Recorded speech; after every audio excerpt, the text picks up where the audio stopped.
In this video, we're going to learn about the square root principle. And the square root principle allows us to solve certain types of quadratic equations.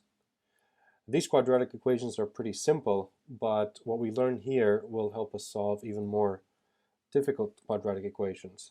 So to start, let's take a look at what this square root principle actually says.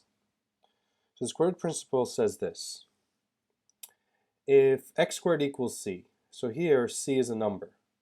And for now, we're going to let c be a non-negative number. So let's write that down. This should be non-negative. Okay?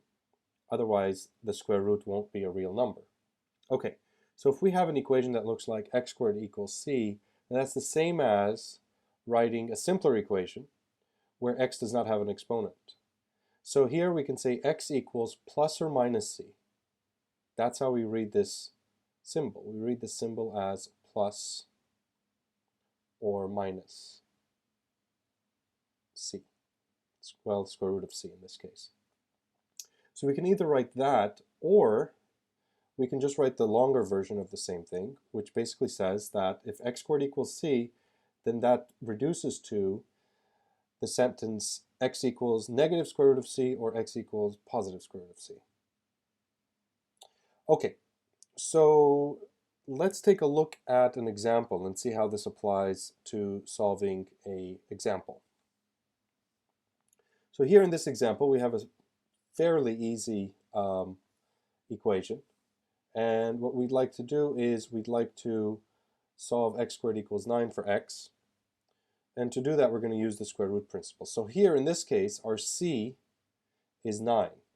And the left-hand side looks exactly like the statement, so we could use the statement and say this is the same as x equals plus or minus the square root of 9.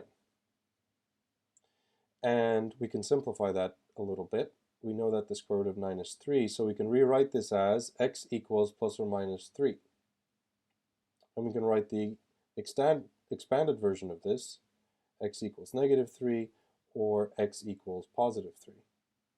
Okay, and so the numbers that make this sentence true are two numbers, negative 3 and 3.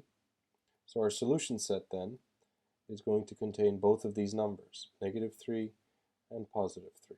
And of course, as always, we'd like to show the solution set on a number line. Let's draw a number line here. And we'll mark the 2 points, negative 3, positive 3, with a circle shaded in. Okay, so that was fairly simple. Let's take a look at an example that's a little more complicated.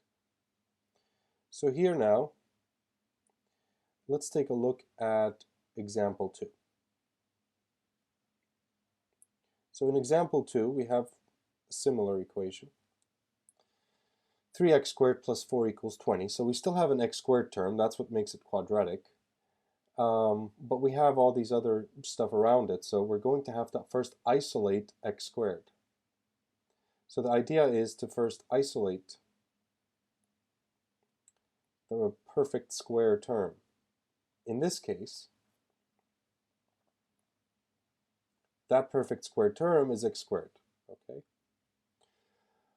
Okay, so if we want to isolate this, then we can subtract 4 from both sides. So we can subtract 4 from both sides using the addition principle. And on the left-hand side, we get 3x squared. And on the right-hand side, we have 16. Now we're almost there. We're going to divide both sides by 3. So we could divide this side by 3 and this side by 3 using the multiplication principle. Okay, so now we have x squared equals 16 over 3. So now this number is our c. And so now if we want to use the square root principle, we could say, okay, therefore x is equal to plus or minus the square root of 16 over 3. Okay, and let's come over here and see if we could simplify this. Square root of 16 over 3 using the quotient rule for square roots. This is square root of 16 over square root of 3. Square root of 16 replaces 4, and here we have square root of 3. Of course, we would like to rationalize the denominator, which means to make it a rational number. So we're going to multiply the numerator and denominator by square root of 3. And so here we get 4 square root of 3 over 3. And so if I were to write this in expanded form, I could write x is equal to negative 4 square root of 3 over 3, or x is equal to positive 4 square root of 3 over 3. Once again, those are the two numbers in my solution set. So the first number is negative 4 square root of 3, and the next number is 4 square root of 3 over 3. Okay, I won't draw the number line here, but it's the same as before. We're going to mark these two numbers and just shade them in. Okay, let's take one final example that looks slightly different, but still uses the square root principle. Now, why does the square root principle apply here? We want to solve quantity x plus 5 all squared equals 12. The reason the square root principle still applies is because the left-hand side is a perfect square, and the right-hand side is a number. So there's no variables here. So no x. So we can use the square root principle. With our c is 12, and instead of x squared, we have this thing parentheses squared. And so now think about the parentheses as our variable. So we have parentheses squared equals 12. And so applying the square root principle, we can write x plus 5 equals plus or minus the square root of 12. Okay? So this was, we're going to ask ourselves, is the left side a perfect square? Yes. Of what? Of x plus 5. And so we have x plus 5 equals plus or minus square root of the c. And in this case, the c we have is 12. Now, square root of 12 can be simplified, of course. You can write that as square root of 4 times 3, which is square root 4 times square root 3. And that, of course, simplifies to 2 square root 3. So we can rewrite this as x plus 5 equals plus or minus 2 square root 3. Okay, so now at this point we can proceed in two different ways. We can either subtract 5 on both sides to isolate x, or we can write this in expanded form. So if we were to subtract 5 on both sides now, that's perfectly fine. So here we're using this addition principle of equality, of course.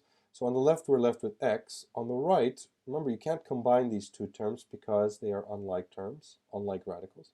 So on the right-hand side, we get negative 5 plus or minus 2 square root of 3. And so that's basically saying that one of the answers, or one of the equations, is negative 5 minus 2 square root of 3, or x equals negative 5 plus 2 square root of 3. Okay, so those are the two numbers that are going to live in my solution set. Negative 5 minus 2 square root 3 and negative 5 plus 2 square root 3. Now you may use a calculator to kind of get an approximate value of these. And of course, you can also put these two solutions on a number line, one that's straight. There we go. So here we could put negative 5 minus 2 square root 3. Of course, that's smaller because we are subtracting a quantity. And over here, negative 5 plus 2 square root of 3. That's larger because we have the same number, we're adding a quantity. Make sure you put these, there's a number line, so the numbers have to be ordered from the left, the smaller, to the right, the greater.